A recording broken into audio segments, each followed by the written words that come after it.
নমস্কার বন্ধুরা, বাঙালি রান্নার ইতিকথা চ্যানেলে আপনাদের সবাইকে স্বাগত। বাঙালির অত্যন্ত প্রিয় আলু কুমড়োর ছক্কার রেসিপি আজকে আমি নিয়ে এসেছি আপনাদের জন্য। যে কোনো নিরামিষ দিনে বা রাত্রে রুটি লুচি পরোটার সাথে খেতে কিন্তু বেশ ভালো লাগে। তো চলুন দেখে নিই আমি কিভাবে এটা বানাই। প্রথমেই কড়াইতে দিয়ে দিচ্ছি সর্ষের তেল। তেলটা ভালো মতন গরম হয়ে গেলে তার মধ্যে দিয়ে দিচ্ছি একটা তেজপাতা, শুকনো লঙ্কা এবং 1 চা চামচ পাঁচফোড়ন। প্রথমে এই তিনটে উপকরণ তেলের মধ্যে একটু নাড়াচাড়া করে নেব, মোটামুটি 30 সেকেন্ড মতো। নাড়াচাড়া করে নিয়ে তার মধ্যে 1/4 চা চামচ হিং দিয়ে দিচ্ছি। হিংটা কিন্তু তেলের মধ্যে দিয়ে বেশিক্ষণ নাড়াচাড়া করব না, তাহলে হিঙের গন্ধটা নষ্ট হয়ে যেতে পারে। হিংটা একটু 10 সেকেন্ড নাড়াচাড়া করে নিয়েই তার মধ্যে একটু মাঝারি মাপের কেটে রাখা আলু দিয়ে দিচ্ছি। আলুটা প্রথমে তেলের মধ্যে একটু 4-5 মিনিট নাড়াচাড়া করে নেব, তারপর কুমড়োগুলো এর সাথে অ্যাড করব।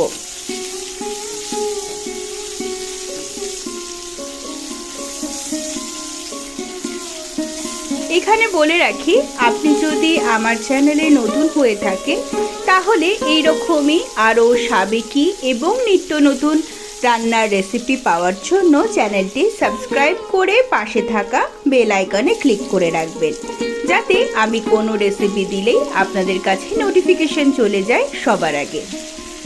আলুগুলো আমার ভাজা হয়ে গেছে, এখন এর মধ্যে একটু বড় করে কেটে রাখা কুমড়োগুলো দিয়ে দিচ্ছি।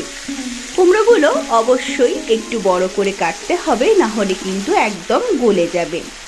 তারপর এর মধ্যে দিয়ে দিলাম আদা এবং কাঁচা লঙ্কা বাটা। আদা এখানে আমি 1/2 ইঞ্চি দিয়েছি এবং একটা কাঁচা লঙ্কা দিয়েছি। দিয়ে দিলাম স্বাদ অনুযায়ী নুন, 1/2 চা চামচ হলুদ গুঁড়ো, 1 চা চামচ ধনে গুঁড়ো, 1/2 চা চামচ লঙ্কার গুঁড়ো এবং 1/2 চা চামচ জিরে গুঁড়ো দিয়ে সমস্ত কিছু ভালো করে মিশিয়ে নেব।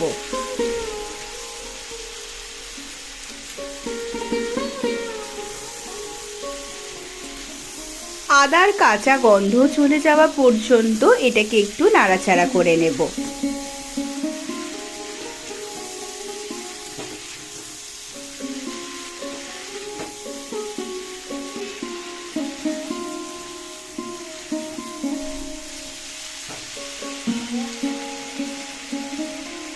এরপরে এর মধ্যে দিয়ে দিচ্ছি আমি 1 মুঠো ছোলাটা আমি আগে থেকে ভিজিয়ে রেখেছিলাম।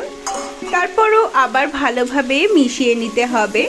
এই রান্নার মধ্যে আমি কোনো জল ব্যবহার করব না। জল ব্যবহার করলে তরকারি টেক্সচারটা ভালো আসবে না। জল ছাড়াই গ্যাসের আঁচ কমিয়ে ঢাকা দিয়ে রান্না করব, তাতেই কুমড়ো এবং আলু সিদ্ধ হয়ে যাবে। ভালো করে নাড়াচাড়া করে দিয়ে আমি এখন ঢাকা দিয়ে দিলাম এবং গ্যাসের ফ্লেমটা একদম লোতে করে দেব। দেখতেই পাচ্ছেন কোনো জল অ্যাড না করেও কুমড়ো থেকে কতটা জল বের হয়েছে। মাঝে মাঝে ঢাকা খুলে একটু নাড়াচাড়া করে দিতে হবে, যাতে তলায় কোনোভাবেই লেগে না যায়। আবারও ঢাকা দিয়ে কুমড়োটা এবং আলুটা সম্পূর্ণ সিদ্ধ হয়ে আসা পর্যন্ত আমরা রান্না করে নেব।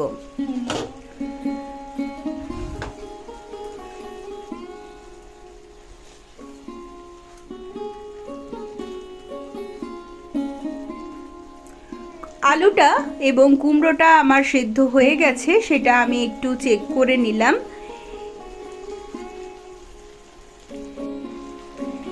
এই পর্যায়ে আমি এর মধ্যে অ্যাড করে দিচ্ছি চিনি। চিনি এখানে আমি 1 চা চামচ ব্যবহার করেছি।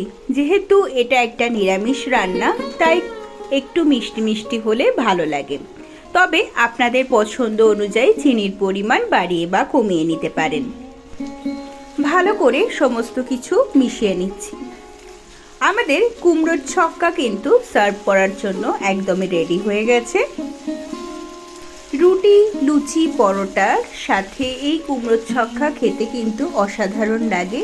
নিরামিষ দিনেও এই তরকারি অবশ্যই বানাতে পারেন।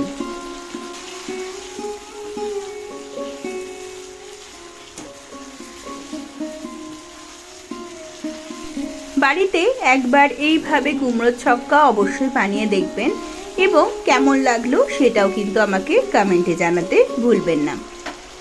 আপনাদের যদি কোনো রেসিপির রিকোয়েস্ট থেকে থাকে তাহলে সেটাও অবশ্যই আমাকে কমেন্টে জানাবেন। আর ভিডিওটি ভালো লাগলে বন্ধুদের সাথে শেয়ার করে নিতে ভুলবেন না।